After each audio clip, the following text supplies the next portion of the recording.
రాజ్యసభ సభ్యులు అనిల్ కుమార్ యాదవ్ ఉన్నారు. ఏంటన్నా అనూహ్యంగా చక్రం తిప్పెట్టినట్టున్నారు సడన్గా? మీ శిష్యుడేనా ఆయన?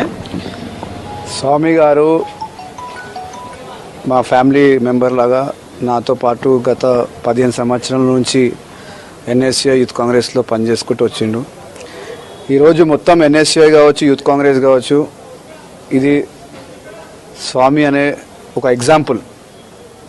ఈరోజు ఎట్లనైతే కాంగ్రెస్ పార్టీ వెంకట్ బల్మూర్కి కావచ్చు, నాకు కావచ్చు, మేము చేసిన కష్టానికి ఐడెంటిఫై చేసి ముఖ్యమంత్రి రేవంత్ రెడ్డి గారు ఆశీస్సులతోని ఎమ్మెల్సీ కానీ రాజ్యసభ కానీ మేము యూత్ కాంగ్రెస్ ఎన్ఎస్యూలో కష్టపడి పనిచేసినందుకు పార్టీ ఐడెంటిఫై చేసి మాకు అవకాశం ఇవ్వడం జరిగింది. అదే క్రమంలో ఈరోజు కూడా రాహుల్ గాంధీ గారు ఒక ఆలోచన విధానాన్ని మొత్తం భారతదేశంలో ఏమైనా ఇంప్లిమెంట్ అవుతుందంటే అది మన రాష్ట్రంలో ఇంప్లిమెంటేషన్ అవుతుంది. మన నాయకుడు రేవంత్ రెడ్డి గారు రాహుల్ గాంధీ గారు ఆలోచన విధానాన్ని అందుకొని ఆ విధంగా నడుచుకోవడం జరుగుతుంది.